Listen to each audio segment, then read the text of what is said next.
formellement interdit de jeter des bouts de papier dans la maison des esclaves, formellement interdit également d'écrire sur les murs ou sur les portes de la maison des esclaves. Voyez toutes les écritures que vous voyez, c'est quelque chose de nouveau. Il n'y a que pendant que, évidemment, nous étions en pleine revitalisation de la maison des esclaves, pendant que la peinture était fraîche, eh bien des visiteurs se sont permis d'écrire leur nom et de mettre des graffitis un peu partout. Est-ce que c'est ce que nous devons faire, les enfants? Voilà. Si vous voulez vous donner une chance de pouvoir offrir une visite de la maison des esclaves à vos enfants lorsque vous deviendrez grands, il faut donc que cette maison reste en l'état. Voilà pourquoi la maison des esclaves doit être protégée. Est-ce que nous sommes d'accord? Voilà, je vous souhaite une bonne visite de la maison des esclaves en vous disant que je suis M. Colli, le conservateur de la maison des esclaves. Cette maison des esclaves, ou l'ancienne maison des esclaves, qui a été construite entre 1780 et 1784. C'est pour cette raison que la maison des esclaves où nous sommes est considérée comme une des dernières maisons d'esclaves. On se tait, les enfants, il y avait donc eu des maisons beaucoup plus anciennes. Les premières maisons d'esclaves avaient été construites en 1536. 1536, c'était sous l'époque portugaise. Les Portugais, qui avaient été les premiers Européens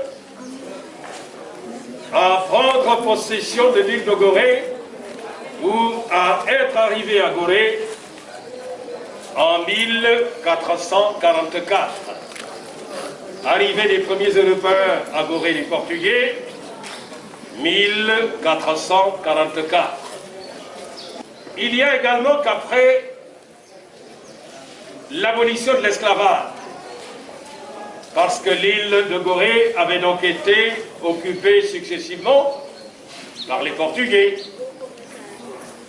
suivi en cela par les Hollandais, les Français, les Anglais, mais à nouveau les Français. Mais après l'abolition de l'esclavage et de la traite négrière, intervenue en 1848, avait eu à prendre place la colonisation, l'époque coloniale. La colonisation qui ne s'est terminée qu'en 1960. 1960, c'est l'année de l'indépendance du Sénégal. Et dans cette maison, à l'époque, il y avait eu 150, parfois 200 esclaves. Hommes, femmes et enfants. Mais tous les esclaves n'avaient pas été logés dans la même chambre ou la même cellule. Les esclaves avaient donc vécu ici séparés. C'était suivant le sexe et l'âge. Pour vous dire qu'à cette époque, il y avait donc bien eu des chambres pour les hommes, une chambre pour les enfants, une chambre pour les jeunes filles et une chambre pour les femmes. Ils avaient attendu 3 mois, parfois 3 mois et demi. Bon, c'est tout simplement parce qu'à cette époque, le moyen de transport, c'était uniquement le bateau. Mais le bateau à voile. En venant à Gorée, vous avez emprunté le bateau. Mais comme vous avez sans doute pu à le constater, le bateau aujourd'hui, il va vite. C'est parce qu'il a des moteurs. Mais à l'époque de la traite négrière, on n'avait pas encore inventé les machines. À l'époque, les bateaux donc avaient utilisé la force du vent. Mais pour pouvoir le faire, ces bateaux donc avaient eu des voiles. Or, la plupart des bateaux provenaient donc d'Europe.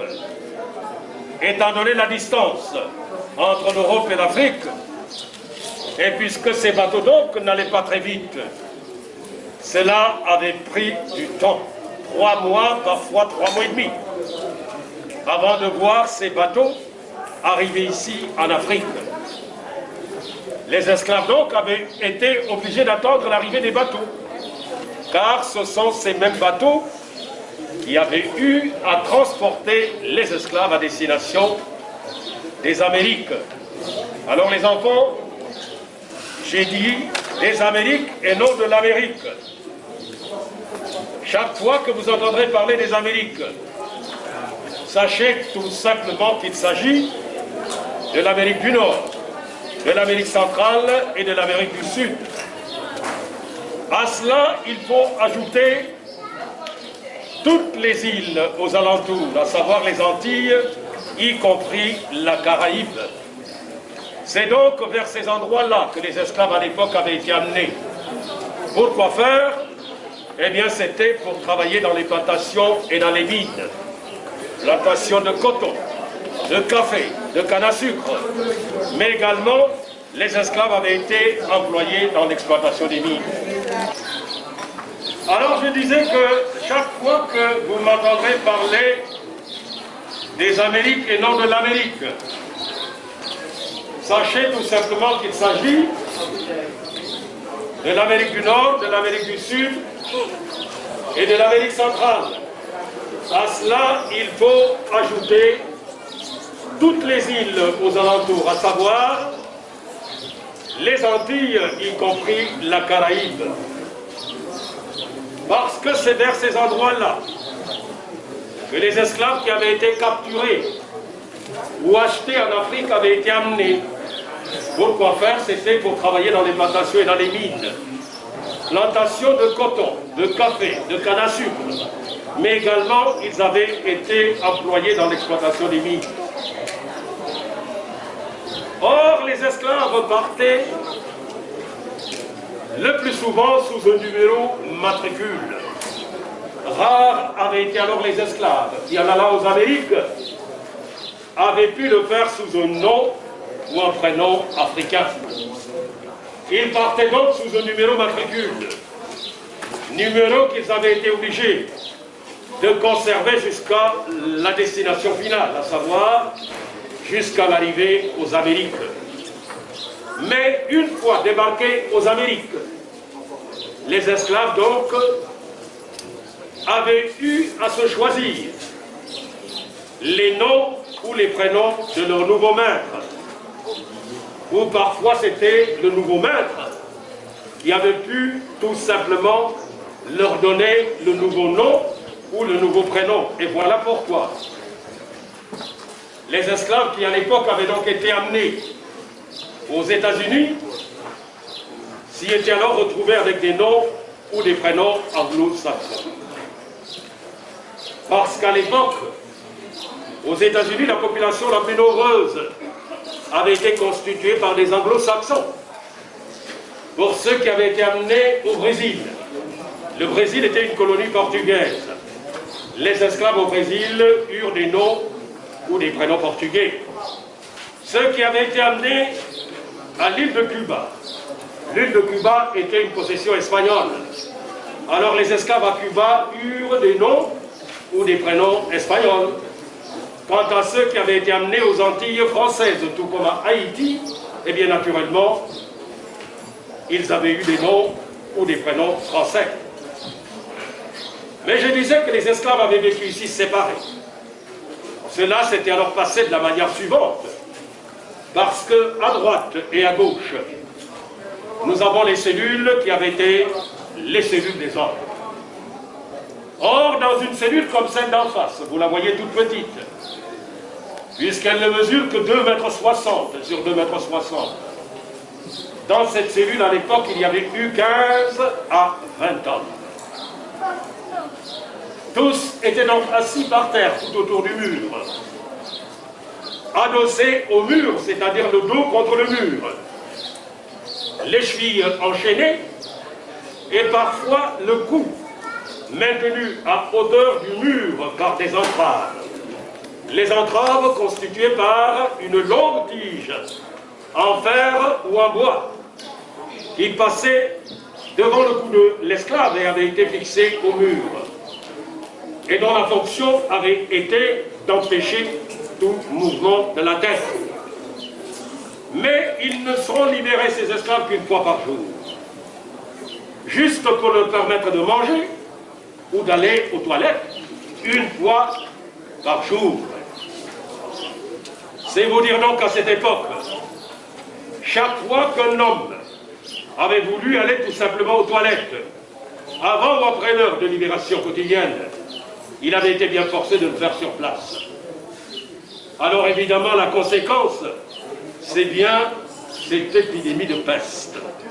La peste, c'est une vieille maladie, extrêmement contagieuse. La première épidémie de peste qui avait eu à ravager une bonne partie de l'île de Gorée avait commencé à partir d'une maison comme celle où nous sommes aujourd'hui, à partir de l'une des maisons d'esclaves. Cela pour insister sur le fait que par conséquent, la maison des esclaves où nous sommes n'avait pas été du tout la seule maison d'esclaves. D'autres maisons avaient alors existé. Mais aujourd'hui, la plupart des maisons ont disparu. Mais il y en a qui sont devenues des maisons qui appartiennent à des privés. Celle-ci, où nous sommes aujourd'hui, a été rachetée à ses derniers propriétaires par l'État du Sénégal, qui en a donc fait le symbole de la déportation des Noirs. Voilà pourquoi c'est bien cette maison des esclaves où nous sommes qui aujourd'hui peut être visitée. Car finalement, eh bien c'est cette maison des esclaves où se trouve, dans cette maison des esclaves où se trouvent cristallisées toutes les mémoires des traites négrières. Et je le disais que finalement, après évidemment la cellule des hommes, eh bien en marchant tout petit peu, vous verrez à l'angle une autre porte donnant, disons une porte qui donne sur une petite pièce. Mais évidemment, il y a un couloir qui conduit jusqu'au fond. C'était la cellule des enfants. Et les enfants, à cette époque, tout comme les adultes, eh bien, n'avaient eu pour tout vêtement qu'un morceau d'étoffe autour des reins. C'était donc une espèce d'engambe. Ils avaient couché à même le sol, car il n'y avait eu ni natte ni matelas à cette époque. Et cela torse nu, serré par conséquent comme des sardines dans une boîte. Voilà pourquoi c'est donc chez les enfants qu'on avait eu à cette époque à enregistrer le plus grand nombre de morts. Mais en marchant un tout petit peu, vous verrez évidemment une autre cellule, avec au-dessus de la porte l'inscription « jeune fille ». C'était la cellule des jeunes filles. Les jeunes filles qui avaient été finalement les privilégiés de la maison. À cette époque, on avait pu les vendre beaucoup plus cher. Mais juste à côté, vous verrez la cellule des inaptes temporaires. Il s'agissait alors des hommes de moins de 60 kilos. Car pour les hommes, on avait fixé un poids minimum, qui équivalait alors à 60 kilos. Ne perdons pas de vue que la finalité pour les hommes avait été de les retrouver comme travailleurs dans les plantations et dans les mines, après avoir survécu aux dures conditions de la traversée de l'océan Atlantique à destination des Amériques. Par conséquent, il fallait absolument être robuste. Un homme de plus de 60 kilos avait été à cette époque échangé au même prix ou à la même valeur que pour une jeune fille. La vente qui, à l'époque, avait revêtu la forme d'un franc. C'était donc un échange. Pour vous donner donc une idée, je disais qu'un homme avait été échangé au même prix ou à égale valeur que pour une jeune fille. C'était alors l'équivalent d'un baril de rhum. Le rhum, c'est de l'alcool, ou d'eau de vie. L'eau de vie, c'est de l'alcool également. Parfois, c'était un fusil. Un enfant, c'était l'équivalent d'un petit miroir. Tandis que la femme, à cette époque, avait été vendue 4 fois moins cher qu'une jeune fille ou qu'un homme de plus de 60 kilos. Mais après, évidemment, vous verrez la cellule des inaptes temporaires. C'était les hommes de moins de 60 kilos. Alors pour les hommes de moins de 60 kilos, puisqu'on avait fixé un poids minimum qui équivalait alors à 60 kilos, l'homme, pour espérer donc être vendu au prix le plus élevé, devait peser au moins 60 kilos. Ce qui est arrivé ici, avec un peu moins de 60 kilos, eh bien, avait été installé dans la cellule réservée aux inaptes temporaires, où ils avaient été soumis à un régime spécial. Ils mangeaient alors des fèves de marais. C'est une espèce de haricot que vous connaissez du reste. Au Sénégal, nous l'appelons le niébé, mais alors additionné à de l'huile de palme. Cela pendant 3 mois, voire 3 mois et demi. Rappelez-vous, je vous disais tantôt que c'était le temps qu'avaient mis les bateaux en provenance d'Europe pour arriver ici. Et au moment de partir pour les Amériques, si malgré tout, l'esclave n'avait pas augmenté de poids au point d'atteindre les 60 kilos, il n'avait plus été vendu pour les Amériques. Mais cela n'avait pas fait de lui un homme libre pour autant. Il était alors demeuré toujours un esclave et avait été vendu moins cher pour servir localement en qualité de domestique, ici même à Gorée ou à Saint-Louis du Sénégal. Et en dessous des escaliers, c'était les récalcitrants. Ceux qui s'étaient rebellés ou qui avaient tout simplement refusé d'obéir. À l'époque, pour les punir, ils avaient tous été enfermés dans une cellule comme celle-là, avec une absence totale de fenêtres. Il y avait juste une porte en fer avec des barreaux. Or, les gardiens n'avaient pas tenu compte du nombre d'esclaves qui pouvaient se contenir dans une cellule comme celle-là. Ils avaient eu pour seule préoccupation de pouvoir refermer la porte après les esclaves. Car les esclaves à l'époque n'avaient pas du tout été considérés comme des êtres humains, c'était plutôt comme une simple marchandise. À droite, la même chose, également une cellule des récalcitrants. Mais à la différence de la première cellule, cette fois-ci, il y a bien 2 fenêtres, des fenêtres qui sont situées de part et d'autre. Mais, puisque comme j'ai eu à vous le dire tantôt, à l'époque, il n'y avait pas de fenêtres. Par conséquent, s'il y a des fenêtres aujourd'hui, c'est quelque chose de tout à fait nouveau. La vérité est que ces fenêtres n'existent que depuis 1848.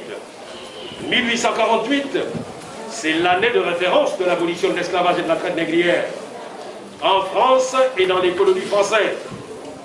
La date exacte avait été le 27 avril 1848. Car c'est à cette date-là qu'avait été signé le décret d'application par Victor Schweitzer. En entrant à la maison des esclaves, tout le monde a vu la porte du fond. Celle-là même qui donne sur la mer et que nous appelons la porte du voyage sans retour. La raison est que les esclaves, lorsqu'ils partaient, c'est donc bien par ce couloir qu'ils avaient été amenés vers les bateaux. Or, chaque fois qu'un esclave avait dépassé la porte, ou avait eu à dépasser la porte vers la mer, l'esclave n'était plus jamais revenu. Il y avait eu un pont construit à l'aide du bois de palmier. Un pont qui, à l'époque, avait permis aux esclaves, en franchissant la porte, d'arriver à bord de petites barques qui, justement, parce qu'il y avait des rochers, les bateaux ne pouvant pas donc accoster, c'était donc de petites barques qui, à partir du pont, avaient eu à amener les esclaves, les uns après les autres, vers le bateau, qui, à l'époque, avait été donc amarré beaucoup plus loin. Et voilà pourquoi, en avançant les enfants, vous verrez qu'il y a 2 couloirs à droite et à gauche, et qui avaient servi de salle d'attente pour les esclaves avant le départ. Mais dans le tout dernier couloir de droite et de gauche, il y avait les gardiens. Des gardiens qui souvent avaient été choisis parmi les esclaves. Mais on aurait très bien pu se passer de la présence de gardiens. Car en partant, les esclaves partaient enchaînés à partir des chevilles, 2 à 2. 2 esclaves donc avaient partagé la même chaîne. Il y avait eu un bout de la chaîne qui avait été alors accroché à la cheville du premier esclave, tandis que le second bout de la chaîne avait été accroché à la cheville du second esclave. Or, ce n'était pas tout, car au milieu de la chaîne, entre les 2 chevilles, on avait également pris le soin d'y accrocher un boulet en fer de 10 kg 300. C'est pourquoi chaque fois que l'un d'eux avait tenté de s'évader en se jetant à la mer, il en avait entraîné le second. Mais du fait de la boule, ils avaient coulé immédiatement et étaient donc morts noyés. Les esclaves n'avaient alors même pas eu le droit de tomber malade. En l'absence de tout médecin, mais surtout parce que l'on craignait les épidémies, les malades avaient été systématiquement jetés à la mer. La conséquence, c'est que toute cette partie de la côte avait été envahie par les requins. Dans cette petite île de Gorée, qui ne mesure que 900 mètres sur 300, au plus fort de la traite négrière, il y avait eu donc plus d'une vingtaine de maisons comme celle-ci. Je vous ai expliqué qu'il y en a qui ont disparu, mais il y en a également qui aujourd'hui appartiennent à des privés. Mais pour rappel, la maison des esclaves où nous sommes appartient à l'État du Sénégal, qui a eu à racheter cette maison à ses derniers propriétaires. Et c'est bien l'État du Sénégal qui en a donc fait le symbole de la déportation des Noirs. La traite des Noirs qui au total avait duré 350 voire 400 ans, avec au bout 15 à 20 millions de Noirs qui provenaient de toute la côte ouest de l'Atlantique, mais qui avaient été amenés aux Amériques, c'est-à-dire à destination de l'Amérique du Nord, de l'Amérique centrale, de l'Amérique du Sud, États-Unis, Brésil, Cuba, Haïti, Antilles et toute la Caraïbe. Et 6 millions moururent de privation ou de mauvais traitements. On choisissait alors les meilleurs, c'est-à-dire les plus forts et les plus robustes. Les vieillards n'avaient pas été du tout concernés, de même que les malades. Mais sachez que les Européens, finalement, ne se sont pas du tout contentés d'utiliser uniquement l'île de Gorée comme seul centre de transit d'esclaves. Voilà pourquoi, aujourd'hui, eh bien, on pourrait parler de l'existence d'autres centres de transit, comme les forts de Elmina et de Cape Coast. C'est au Ghana. Mais la même chose en existait du côté du Bénin, ancien Dahomey, le long de la côte de Ouida. Au Nigeria, c'était Lagos, Badagry et Calabar. En Gambie, James Island. La même chose en existait aux îles du Cap-Vert, Sidadébé. Même beaucoup plus au sud, Loango, Congo, Cabinda, Bibia, Angola et jusqu'en Afrique du Sud. Mais alors, pourquoi Gorée? Tout simplement du fait de sa position géographique. L'île de Gorée est l'endroit le plus proche des côtes américaines. C'est pourquoi, souvent, les bateaux, en partance pour les Amériques, même pour ceux qui venaient d'un peu plus bas, eh bien ces bateaux donc avaient eu à longer la côte pour venir à l'île de Gorée. Mais ce n'était pas pour y embarquer ou y débarquer les esclaves. Une fois à Gorée, les propriétaires des bateaux avaient mis à profit le temps de présence ici pour effectuer les dernières réparations ou pour s'approvisionner en vivres et en eau nécessaires à la grande traversée de l'océan Atlantique à destination des Amériques. Et c'est ainsi que l'île de Gorée, petit à petit, avait fini par être, du moins, l'un des centres de transit le plus important, mais surtout le dernier poste sur la route des Amériques. Alors évidemment, l'étage avait servi de logement pour le marchand d'esclaves et sa femme, la signare de Signora. Mais vous voyez que ce n'était pas bien loin.